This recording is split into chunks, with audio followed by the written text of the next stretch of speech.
Sir আসসালামু আলাইকুম sir. জি স্নাকো sir ওই একটা বিষয় একটু স্যার জানাই রাখি আপনাকে। মাননীয় প্রধানমন্ত্রী এখন একটা বিষয় আপনাকে জানাইতে বলছেন স্যার।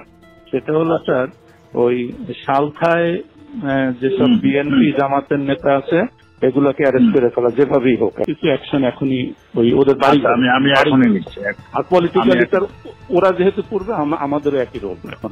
ওকে ঠিক আছে। ফ্রম ইওর ইন্টেলিজেন্স সোর্স যে এরপরে যদি কোনো AC land office, UNO office, থানা বা এই জাতীয় কোনো আক্রমণ হয় তাহলে বিএনপি জামাত এবং হেফাজতের ওই নেতাদের বাড়িতে আক্রমণ হয়। যে সকল ভূমি অফিসে জমির রেজিস্ট্রি দলিলপত্র যেগুলা এই হেফাজত জামাত নষ্ট করবে, একইভাবে তারা কিন্তু ওই তাদের জমি জমা আর পাবে না, জমি জমা হিসাব দলিলপত্র তারা পাবে না বা রেকর্ডপত্র আমরা আর দেবো না। পলিটিক্যালি লোকালি রিয়েক্ট করা, মানে আমাদের ভাঙলে তাদেরও ভাঙবে। এইগুলো আর স্যার ওই একইভাবে আপনাদের পলিটিক্যাল সোর্স এগুলো সব থেকে জানান।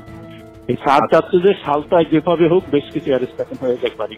আমি আচ্ছা আরেকটা জিনিস ওনার সঙ্গে, আমি কি ওই যে ইসের চার্জশিট আজকে হচ্ছে সাফি হুজুরের যে হত্যা, স্যার এখানে মামুনের সংশ্লিষ্টটা আমরা এটা খুঁজে পাইনি, কিন্তু বাবুনগরীরটা পাওয়া গেছে।